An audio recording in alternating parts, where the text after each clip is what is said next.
ये जी बच्चों, हम लोग अब हमारा अपना अगला टॉपिक स्टार्ट करते हैं, that is visual angle and least distance of distinct vision.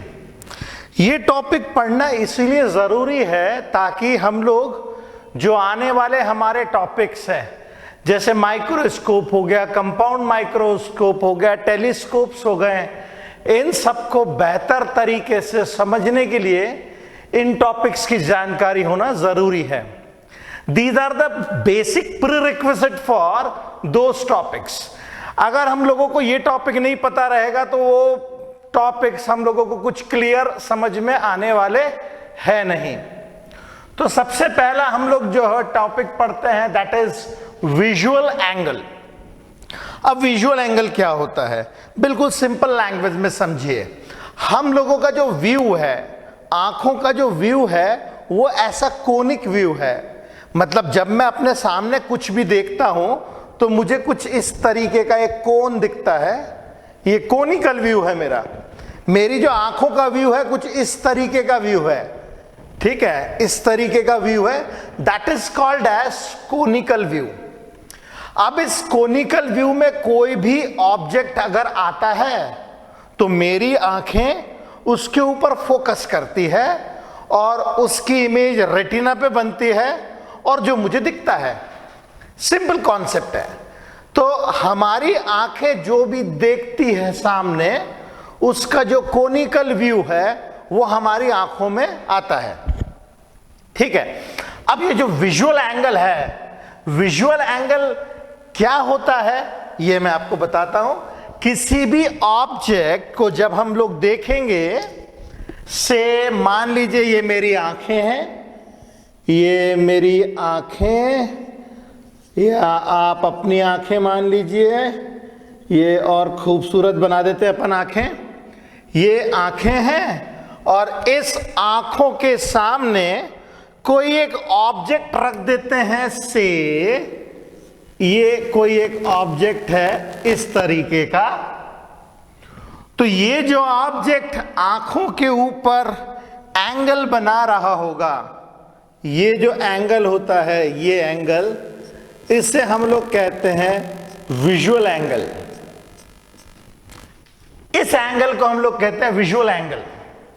अब जाहिर सी बात है कि ये इंसान जब दूर आ जाएगा, अब यही इंसान, जब ये इंसान यहां से थोड़ा दूर आ जाएगा ऐसे, तो ये विजुअल एंगल जो है वो थोड़ा सा और घट जाएगा। ये अब जब हम लोग देखेंगे इसको तो ये कुछ इस तरीके से दिखेगा और ये विजुअल एंगल थोड़ा सा और इसका घट जाएगा।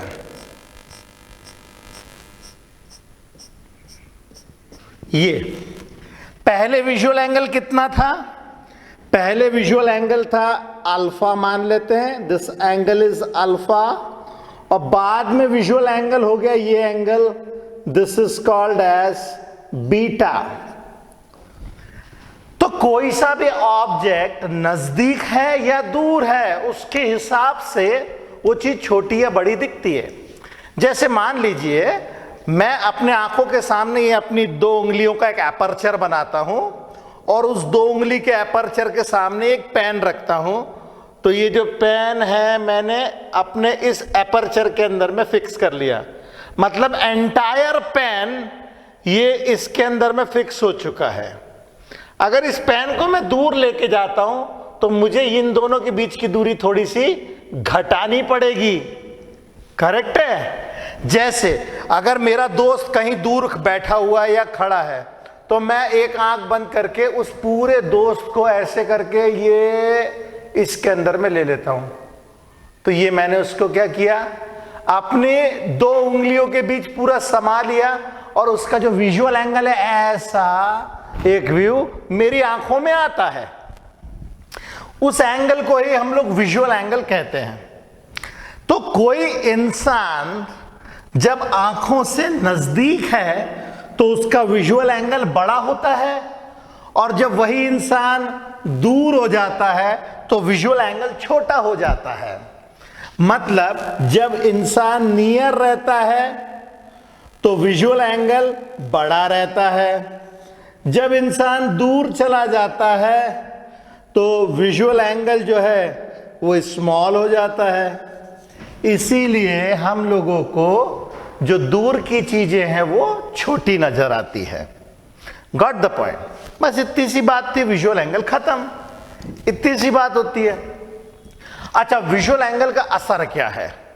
Visual angle, by visual angle we got the perception of size of object.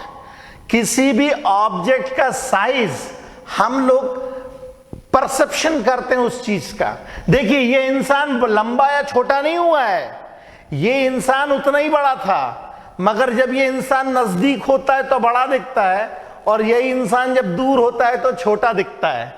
तो जो हमारे परसेप्शन ऑफ विजन है वो विजुअल एंगल के ऊपर बहुत डिपेंड करती है। विजुअल एंगल छोटा हुआ तो इंसान हमें छोटा दिखने लगेगा, विजुअल एंगल बड़ा हो गया तो वो चीज हमें बड़ी दिखने लगेगी। बहुत सिंपल सा कॉन्सेप्ट है, और यही कॉन्सेप्ट हम लोग इस्तेमाल करते हैं मैग्नीफाइंग पावर के लिए भी। अगर कोई ऑब्जेक्ट छोटा है तो उसको बड़ा करने के लिए उसका विजुअल एंगल बढ़ा दो। अगर विजुअल एंगल बड़ा हो जाएगा तो अपने आप ही वो ऑब्जेक्ट बड़े साइज का दिखने लगेगा। तो अब तीसरे पॉइंट में मैंने लिखा the size of object observed. जो भी किसी ऑब्जेक्ट का साइज जो हम विजुअलाइज करते हैं that is directly proportional to visual angle. वो कितना बड़ा या कितना छोटा है वो विजुअल एंगल के ऊपर डिपेंड करता है। Got the point?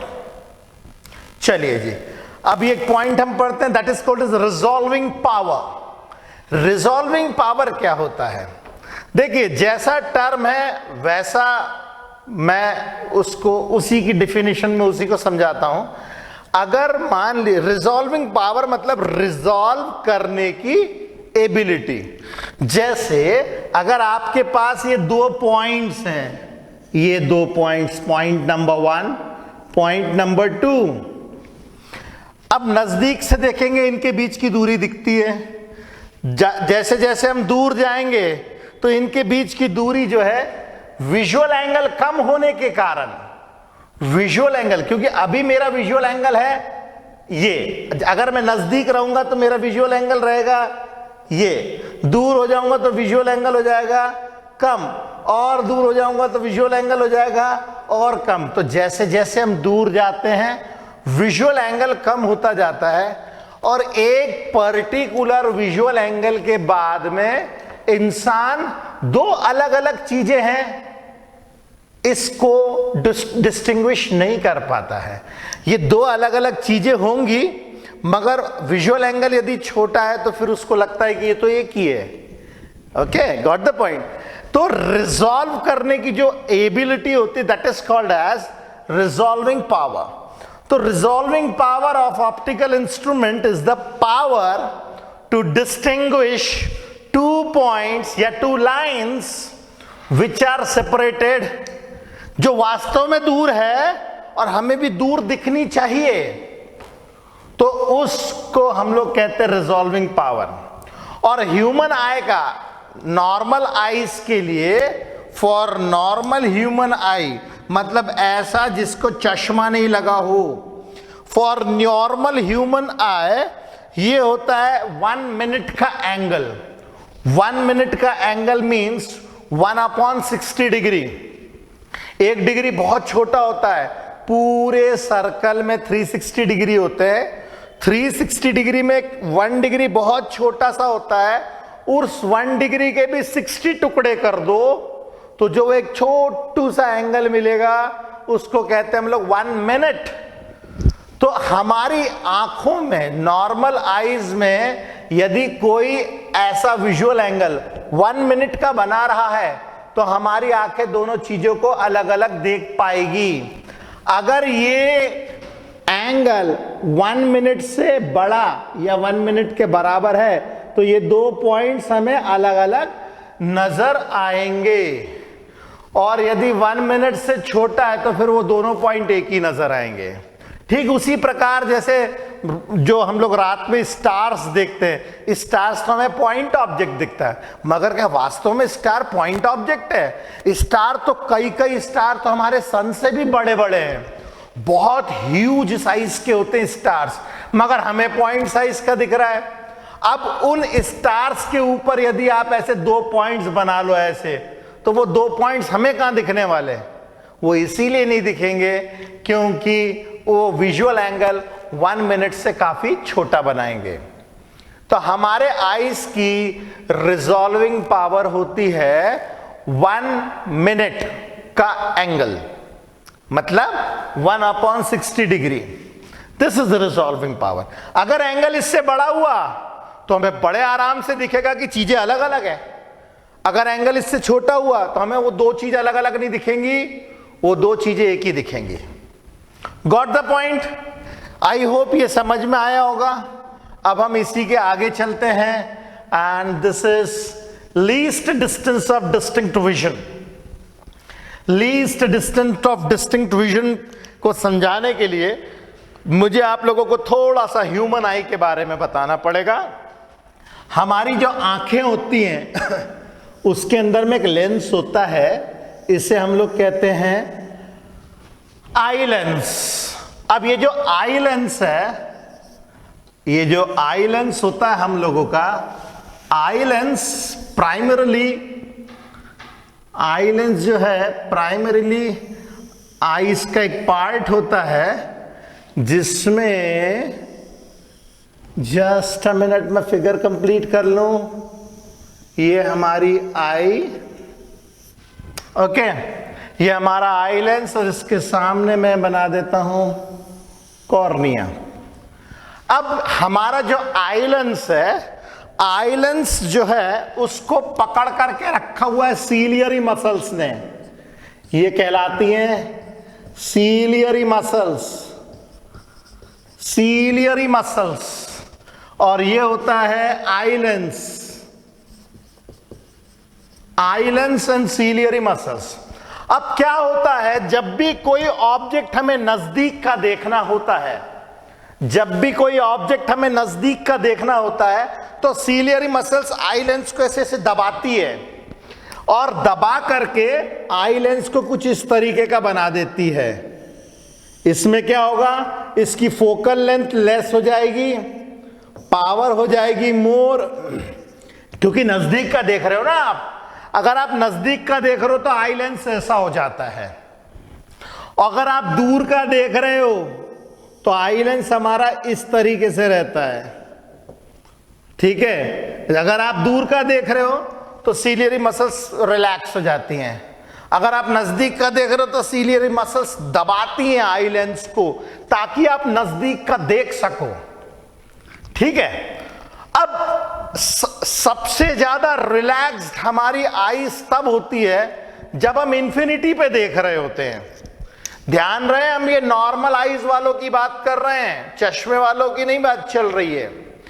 जब हम इंफिनिटी देख रहे होते हैं, हमारी आई सबसे ज्यादा रिलैक्स्ड होती है, कोई टेंशन नहीं, कोई खींचातानी नहीं, सीलियरी मसल्स ने छोड़ रखा है लेंस को, हम आराम से इंफिनिटी वाले ऑब्जेक्ट को देख रहे हैं, बिंदास इंफिनिटी वाले ऑब्जेक्ट को आप देखो, कोई दिक्कत नहीं है।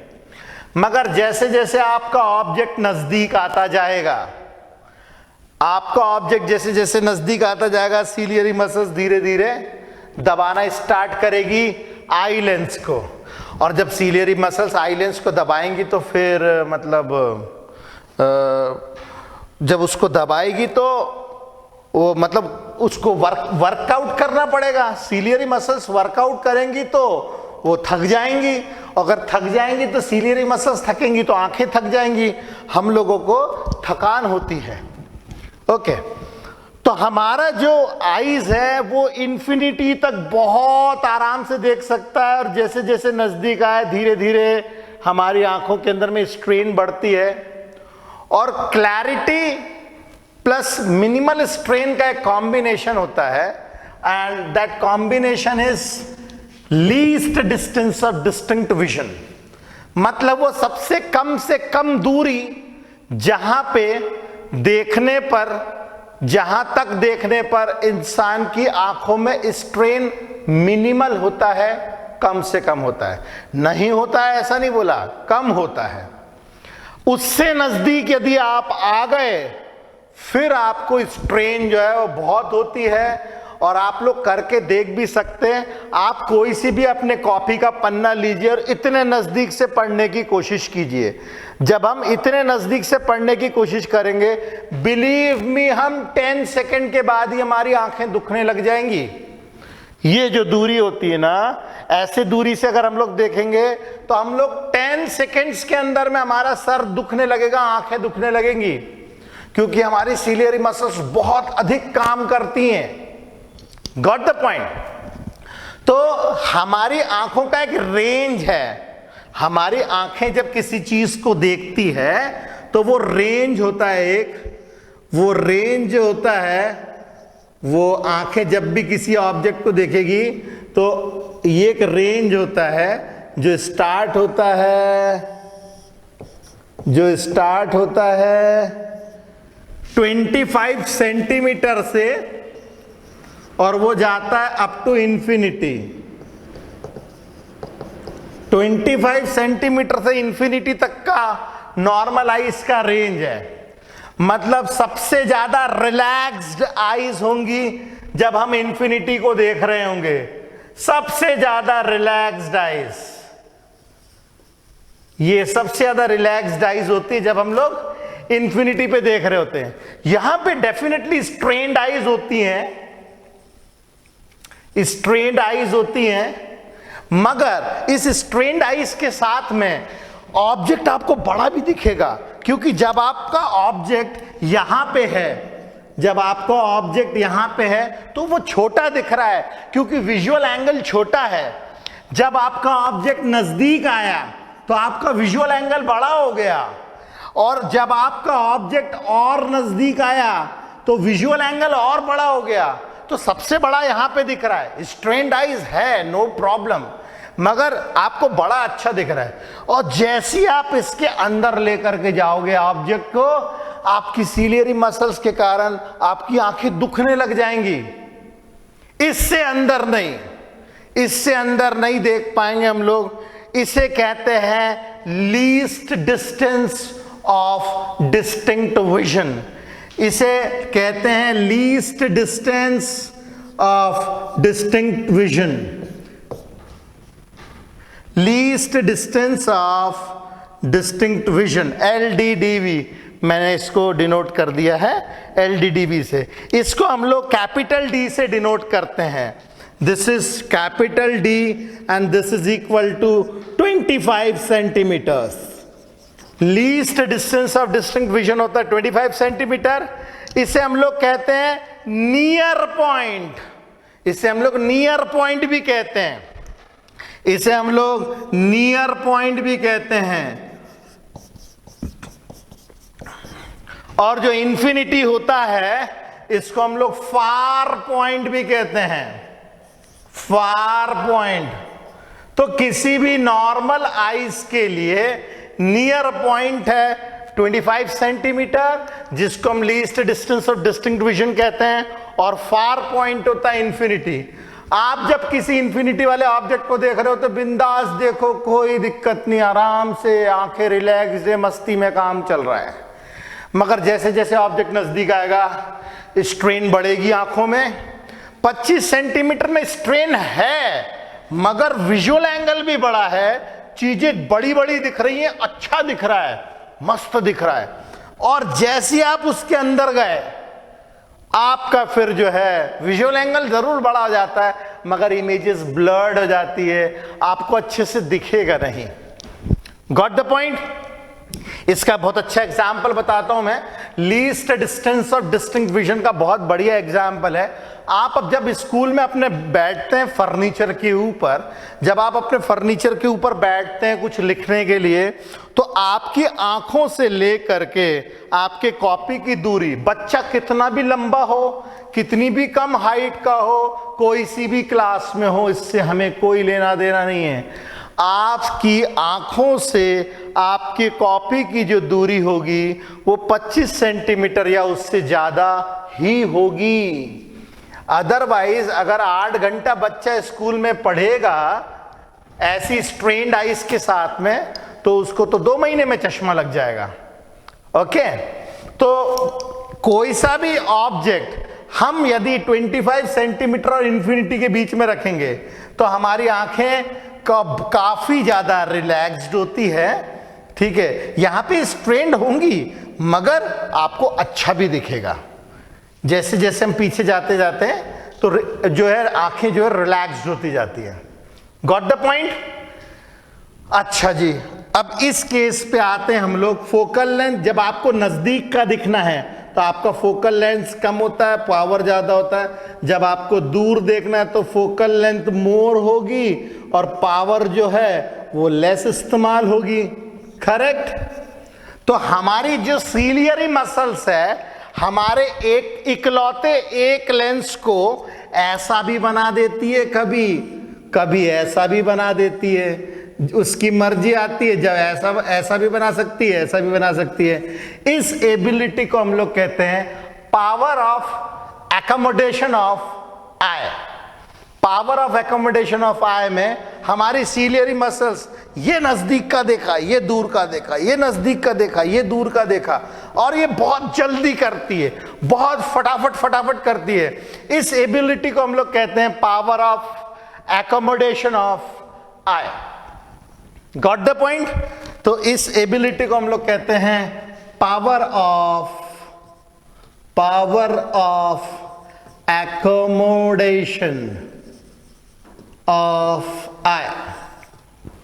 ओके, चलिए, आई होप ये समझ में आया होगा। आप इसको जल्दी से जल्दी लिखिए, फिर हम अगले टॉपिक पे चलते हैं।